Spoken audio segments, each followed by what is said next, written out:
యెషయా 58:7 నీ ఆహారము ఆకలిగొనిన వారికి, నీ ఆహారము ఆకలిగొన్న వారికి పెట్టుము, నీ రక్త సంబంధికి ముఖము తప్పింపుకొనుటయు, దిక్కుమాలిన బీదలను నీ ఇంట చేర్చుకొనుటయు, వస్త్రహీనుడు నీకు కనబడినప్పుడు వానికి వస్త్రములిచ్చుటయు, ఇదే కదా నాకు ఇష్టమైన ఉపవాసం. ఇదే కదా నాకు ఇష్టమైన ఉపవాసము.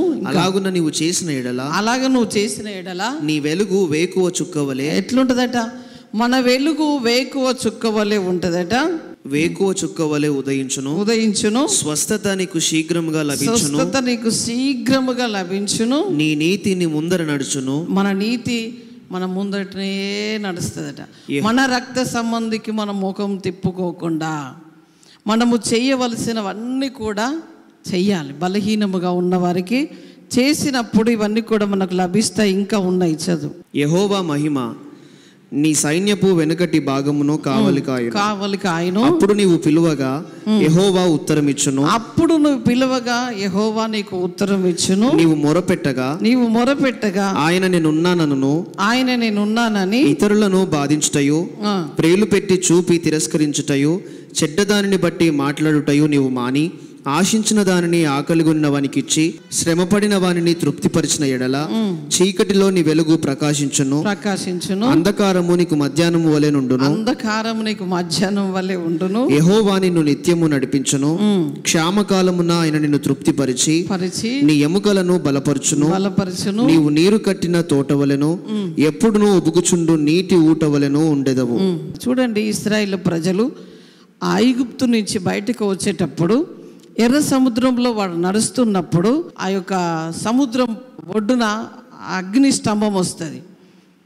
వెనుక ఉన్న వారికి అందరికీ కూడా ఐగుప్తులు వస్తూ ఉంటే చీకటిగా ఉంటుంది. ముందు వెళ్తున్న వారికి మాత్రం చక్కటి త్రోవ చూపిస్తూ ఉంటుంది. అంటే ఇశ్రాయేలు ప్రజలకు ఈ అగ్ని స్తంభం వెనుక ఉన్నదా ముందు ఉన్నదా? వెనుక ఉన్నదా ముందు ఉన్నదా? వెనుక ఉన్నది. వెనుక ఉంటే నీ ముందంతా కూడా నీవు వెళ్ళవలసిన మార్గము సరిగ్గా ఉంటుంది. నీ ఎముకలను బలపరుస్తాడట, నిన్ను తృప్తిపరుస్తాడట. అంటే కరువు కాలంలో కూడా నీకు క్షేమాన్ని కలగజేస్తాడట. ఇవన్నీ నువ్వు చేయగలిగితే నీ రక్త సంబంధికులు వచ్చినప్పుడు కొంతమంది మన రక్తము మన అనుకునే వారికి ముఖం తిప్పుకునే వాళ్ళు చాలామంది ఉంటారండి. అంటే ఏమంటారంటే, ఎలా చేస్తారో తెలుసా అంటారు. ఎలా చేశారో ప్రభుకు అవసరం లేదు, కానీ నువ్వు చేసేది మాత్రమే ప్రభుకు అవసరం. అవి చేసినప్పుడు నువ్వట నీరు కట్టిన తోట వలె. నీరు కట్టిన తోట ఎలా ఉంటుంది? తోటల పని చేసేవారు ఇక్కడ చాలామంది ఉన్నారు. ఎలా ఉంటుంది? చాలా పచ్చగా ఉంటుంది, చాలా విస్తారమైన పండ్లు అది ఇస్తూ ఉంటుంది కదా. నీరు కట్టిన తోట వలె ఎప్పుడు ఉబుకుచుండు నీటి ఊట వలె. నీటి ఊట ఎప్పుడు ఉబుకే నీటి ఊట ఎలా ఉంటుందంటే అందులో ఏ కల్మషం ఉండదు, అందులో ఏ చెత్త ఉండదు, అందులో ఏ చెదారం ఉండదు, ఏది ఉండదండి. తేటగా కనిపిస్తూ ఉంటాయి అవి. నీ జీవితము ప్రభు ఎదుట అలా ఉండాలని కోరుకుంటున్నాడు. అవి ఉండాలంటే ఇవన్నీ నువ్వు చేయాలి. ఇవన్నీ నువ్వు చేసినప్పుడు నీ జీవితం చాలా ఫలభరితముగా, ఆరోగ్యకరముగా, మేలుకరముగా, దీవెనకరముగా, నువ్వు ఇతరులకు ఉపయోగపడే వ్యక్తిగా ప్రతి ఒక్కరు దీవిస్తారండి. అమ్మో ఆమె కడుపు చల్లగా ఉంది, అయ్యో ఆయన కడుపు చల్లగా. మనుషుల దీవెన, దేవుని దీవెన కావాలి. ఈ యొక్క సమయలట బాలుడుగా ఉన్నప్పుడు, ఇంకనూ సమయలు బాలుడుగా ఉండగా దేవుడి దయలోనూ మనుషుల దయలోనూ వర్ధిల్లుచూ ఉన్నాడు. నువ్వెంత గొప్పవాడివైనా, నువ్వెంత ఏజులో ఉన్నా కూడా నీకు దేవుడి దయ కావాలి, మనుషుల దయ కావాలి. దేవుడు వచ్చి నీకు ఆహారము తినిపించాడు కదా. మనుషుల దయ ఉంటే ఆహారం తినిపిస్తారు చాతకాని టైంలో. మనము ఏ స్థితిలో ఉన్నా కూడా దేవుని యొక్క వాక్యాన్ని పాటిస్తే ఈ ఆశీర్వాదములన్నీ కూడా మన మీదకి వస్తాయి. ఇవన్నీ నాకు కావాలి అన్నవారు చేతులు ఎత్తారా? ఈ ఆశీర్వాదములన్నీ నాకు కావాలి అన్నవారు అది పక్క వాళ్ళకి చేయి చెప్పండి. ఇవన్నీ నీ సొంతం కావాలంటే యేసు ప్రభులాగా మనం మారిపోవాలి. మారిపోతామా? మారిపోదామా? అడగండి, మారిపోదామా? మారిపోతే ఎంత బాగుంటుందో కదా.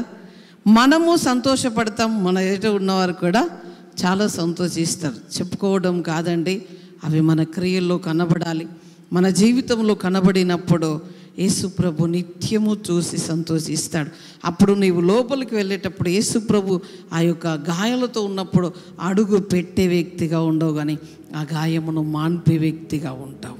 ఆ గాయమును మాన్పే వ్యక్తిగా ఉంటావు. ఆయన ఆత్మను ఎవరిలో ఉన్నా కూడా ఆయన ఆత్మను తృప్తిపరిచావంటే తప్పకుండా నీవు దీవెన పొందుతావు. ఆయన తృప్తి పడ్డాడంటే ఆయన నీకు ఇస్తూనే ఉంటాడు, ఇస్తూనే ఉంటాడు, ఇస్తూనే ఉంటాడు. కనుక మోకరించుదాం.